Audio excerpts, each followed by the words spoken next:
Bonjour Ludovic Louis, Bonjour Barbara. comment ça va? Très bien, très très heureux d'être ici ce soir. En tout cas, ravi que tu sois avec nous. Est-ce que tu peux te présenter, s'il te plaît? Alors je m'appelle Ludovic Louis, je suis donc originaire de la Martinique, j'ai grandi au Havre en Normandie, je suis né et j'ai grandi au Havre en Normandie. Je suis trompettiste depuis plusieurs années et je réside à Los Angeles depuis 2013. Comment tu vis cette Martinique? Parce que tu es à distance, maintenant tu vis à Los Angeles aux États-Unis, Ouais. tu as grandi au Havre. Oui. Comment tu as vécu cette Martinique? Ah bah, tout d'abord en vacances, étant petit, avec mes parents, on venait régulièrement ici. C'est une île qui m'est chère, il faut le dire, ça fait partie de moi, de qui je suis. Bien sûr, les vacances, ça a été les vacances avec la famille, les cousins, les amis, les repas, les moments musicaux aussi, parce que mes parents m'emmenaient voir des concerts au Cermac, donc c'est toute cette enfance passée en vacances ici. Tu es trompettiste. Exactement. D'où vient la trompette? Pourquoi tu es trompettiste? Alors la trompette, si tu veux, c'est la première fois que j'ai entendu un instrument, c'était mon premier professeur qui s'appelle Alain Loisel. J'étais au Havre, il y avait à l'école de jazz où j'étudiais qui s'appelle le Jupeau, il y avait pas une exposition mais une démonstration d'instruments, savoir ce qu'on voulait faire. J'avais commencé par le piano à 5 ans et donc dans cette école, il y a plusieurs profs qui sont venus, le prof de guitare, batterie, et quand mon prof Alain est arrivé avec la trompette et a joué, j'ai eu un espèce de choc émotionnel. Je suis rentré à la maison et je dis à mes parents, c'est ça que je veux faire. Ils m'ont dit, t'es sûr? Ah, c'est sûr, c'est ça que je veux faire. Et donc j'ai commencé la trompette comme ça à l'âge de 8 ans. Mais tu as commencé la musique tôt parce que ton père, il est musicien. Alors mon père est pianiste amateur, donc, mais c'est un fan de musique. Il adore tout style de musique. Il nous a fait découvrir aussi à ma sœur et moi, ma sœur qui a fait un peu de percu, de piano, nous a fait découvrir les différents styles musicaux qu'il aimait, que ce soit du jazz, de la musique antillaise, de la musique aussi américaine. Et voilà, je me rappelle des souvenirs où il y a un piano droit à la maison chez mes parents, où je suis en pyjama bleu, c'est un détail important. Je dois avoir quoi, 2-3 ans, et je tapote sur le piano, et c'est mes premiers émois de musicien, on va dire. Et alors, le premier souvenir, enfin, ou le souvenir que tu gardes à l'esprit du premier morceau, donc il y avait ce prof effectivement de trompette, mais le premier morceau qui a fait tilt, le morceau qui t'a ému, le morceau pour lequel tu as dit que je veux apprendre ça, c'est quoi ce morceau? Alors, c'est pas un morceau, c'est un concert. Un concert de Miles Davis en 1991 à la Villette. Et il joue. Alors, Tu étais là? Non, alors c'est un concert que j'ai vu à la télé. Alors, on va remettre un peu les choses dans le contexte. Miles Davis décède en 91. Moi, qui viens juste de faire la trompette depuis 2-3 ans, ça me touche au plus haut point. C'est quand même un moment important parce que c'est une personne que je ne connais pas personnellement. C'est une personne que je voyais à la télé. C'est une personne dont j'entends les albums. Et le fait que cette personne décède, moi, me touche en tant qu'enfant. Et je me rappelle de son concert à la Villette où il joue Human Nature avec Kenny Garrett. Et ce qui m'a touché, c'est pas le solo de trompette de Miles, c'est le fait que le solo de Kenny Garrett, son micro ne fonctionne pas. Et Miles vient avec lui, il lui donne sa trompette avec son micro et lui dit « Man, play, this is your night ». Joue, mec, ce soir, c'est ta soirée. Et là, Kenny Garrett fait un solo d'anthologie pour moi. C'est la première sensation musicale que j'ai, c'est ce morceau de Miles Davis à la Villette en 91. C'est le plus grand trompettiste? Oui. Miles? Pour moi, c'est le plus grand. Pourquoi? Qu'est-ce qui fait d'ailleurs un grand trompettiste ou un grand musicien? Pour moi, ce qui fait de lui mon plus grand trompettiste, je mettrais, si tu veux, lui et juste derrière Roy Hargrove. Miles Davis, pour moi, pourquoi c'est le plus grand? Il a créé des courants musicaux. Il s'est sans cesse réinventé pour pouvoir créer de la musique nouvelle. Et pour moi, c'est le premier jazzman qui a été considéré comme une rockstar. À un niveau tel que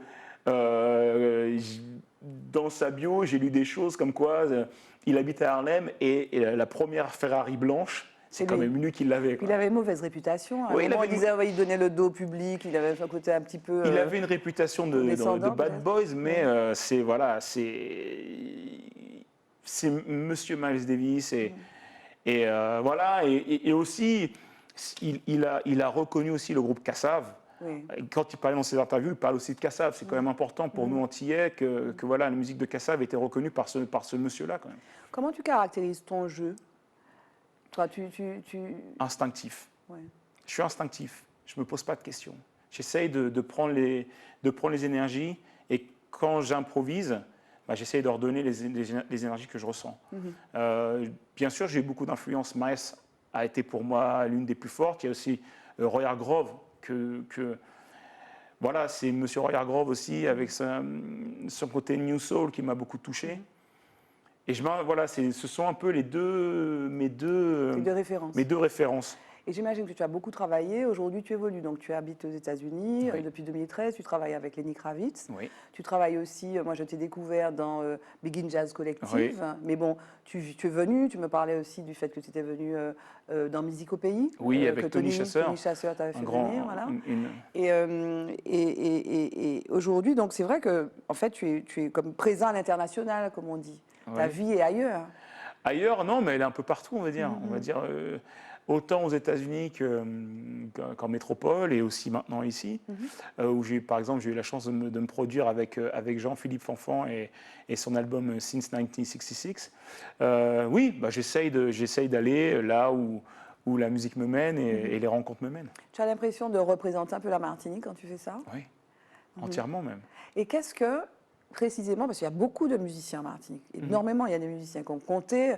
Vous reprenez par exemple dans Begin Jazz Collective des morceaux de Stélio, des morceaux de Marius Cultier, me semble, de Mona. Oui. Qu'est-ce que vous avez, ou qu'est-ce que les musiciens antillais et martiniquais ont que les autres n'ont pas, qui pourrait plaire par exemple à un Lenny Kravitz? Qu'est-ce que l'on a je pense que ça, ce serait plutôt à d'autres personnes de le dire plutôt que moi.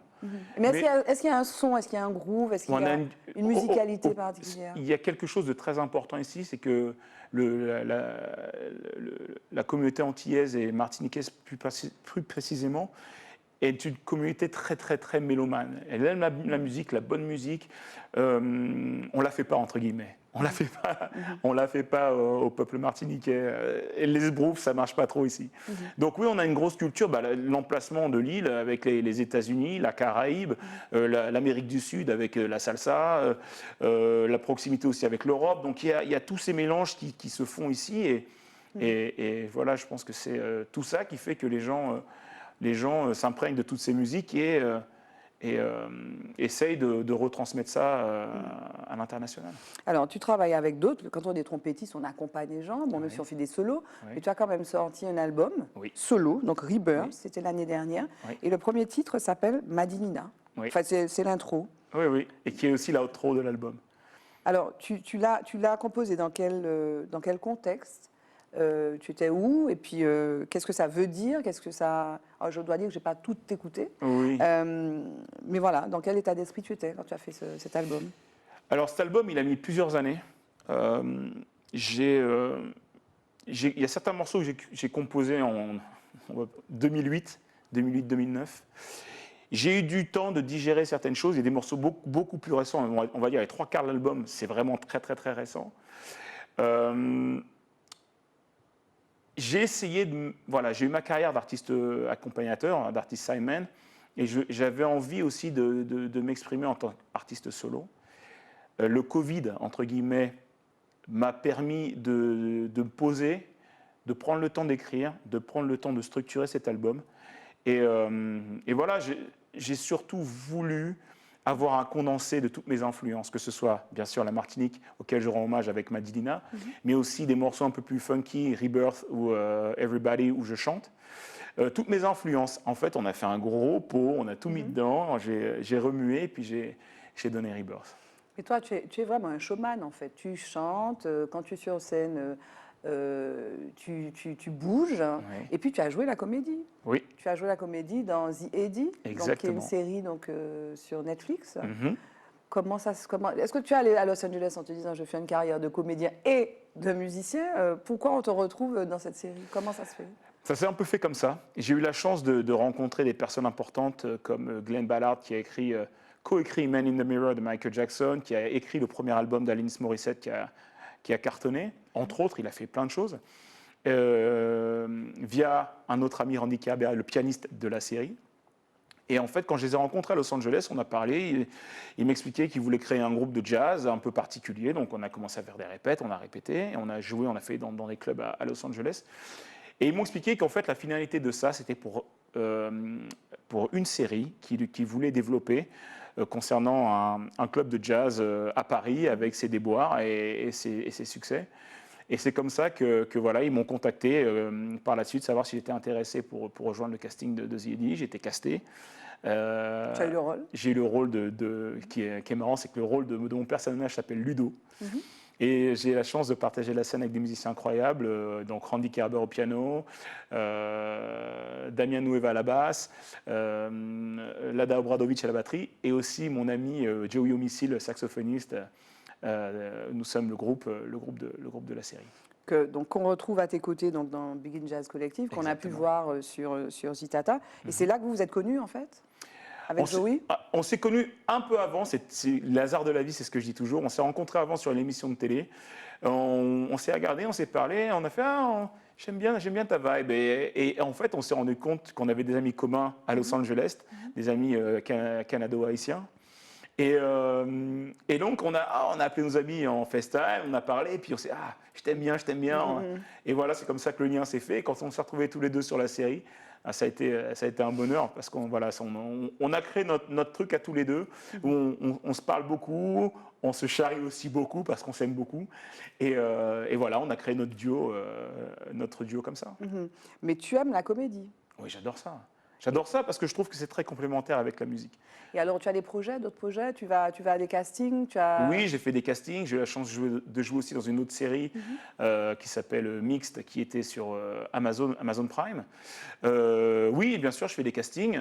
Et je peux lancer un appel s'il y a des réalisateurs antillais ou autres qui souhaitent. Voilà, n'hésitez pas. Ça sera. Mais tu serais prêt? Tu n'es pas prêt à abandonner la trompette? Ah non. En parallèle, toujours en parallèle. Ça permet, comme je disais tout à l'heure, de faire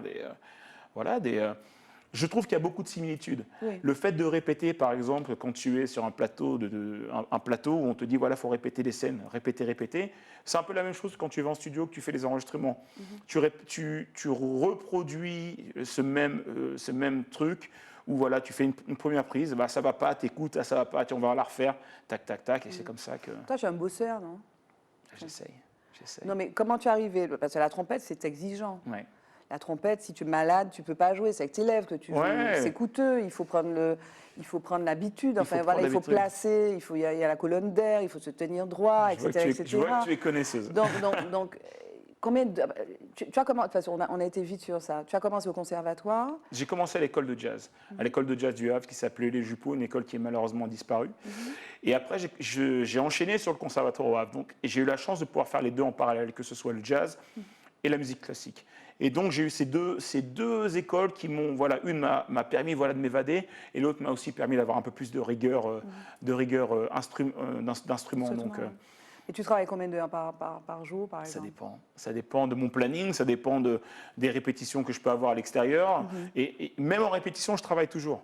Même quand je joue, je travaille toujours. J'essaye des trucs, je vois comment... Tu places des choses, tu vois comment ça se passe. En fait, tu es tout le temps en apprentissage permanent quand tu travailles ou quand tu répètes pour toi-même. Quand tu étais enfant, quand tu as commencé la musique, tu as dit « je veux faire ça, je veux faire ça ». Il y a un moment où tu as perçu que tu en ferais ton métier? Je ne me suis pas trop posé de questions. C'est venu? J'ai laissé les choses faire. Et ton rêve, c'était quoi? Tu t'es dit « je veux faire ça, je veux faire quoi? Je veux aller à Los Angeles, Si tu veux, je me suis toujours mis des barrières. Pas des barrières. Je me suis dit « c'est possible ». C'est possible. Et c'est pour ça que j'essaie de transmettre ça aussi quand on me pose des questions, que ce soit des enfants ou voilà comment. Voilà, on va éventuellement faire un petit résumé très rapide. Oui. J'étais au Havre, je dis un jour j'aimerais arriver à la capitale. Je suis arrivé à la capitale. J'aimerais un jour jouer avec un artiste français connu. Ça m'est arrivé avec M. Florent Pagny. J'aimerais un jour jouer avec un artiste international. Ça arrivait avec M. Lenny Kravitz. J'aimerais un jour jouer dans le pays de mes idoles qui est les États-Unis. Et je suis parti aux États-Unis. Donc je ne me suis jamais trop mis de barrière. Voilà, j'aimerais faire ça et j'essaye de foncer pour y arriver et me mettre toutes les chances de mon côté. Alors je t'ai vu donc aux côtés de Jean-Philippe Fanfan, Maya Bourrois et notamment une bassiste qui s'appelle Barbara. Oui. Donc c'était à la terrasse dans le cadre notamment d'un projet Music Lab. Oui. Donc quel rôle tu y joues et puis c'est quoi Music Lab? Music Lab, on essaye justement d'aller à la recherche des talents de notre pays. On a énormément de talents en Martinique et dans la Caraïbe. Et justement, on va là-bas pour montrer, aller chercher les talents que l'on a chez nous, leur montrer que c'est possible de faire de la musique et d'aller chercher nos pépites chez nous, parce que, encore une fois, je le dis et j'insiste bien là-dessus, on a énormément de talent chez nous. Et ils vont jouer avec Ils vont jouer avec des musiciens expérimentés.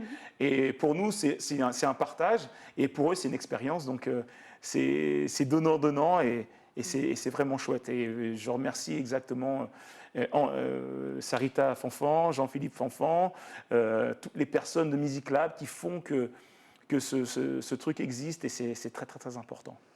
La suite pour toi, c'est quoi? Tu nous as parlé de tes rêves, Florent Pagny, Lenny Kravitz, les États-Unis. Next, c'est quoi? Next, j'aimerais jouer au pays. J'ai hâte, c'est important pour moi. C'est important pour moi de me produire ici, parce que voilà, c'est mes racines. J'ai grandi avec cette culture. Je suis fier d'être martiniquais, même si je suis né au Havre, mais je suis fier d'être martiniquais. J'ai envie de pouvoir me produire ici, et encore une fois, donc jouer au pays, continuer ma carrière d'artiste solo, peut-être un deuxième album aussi en préparation, continuer aussi à faire des séries, des films et des choses comme ça, et continuer ma carrière artistique, et aussi transmettre aux jeunes générations via Music Lab. Donc ce sont les objectifs que j'ai pour la suite. Mais ce n'était pas le mot de la fin. Le mot de la fin, ce serait quoi? Le mot de la fin, on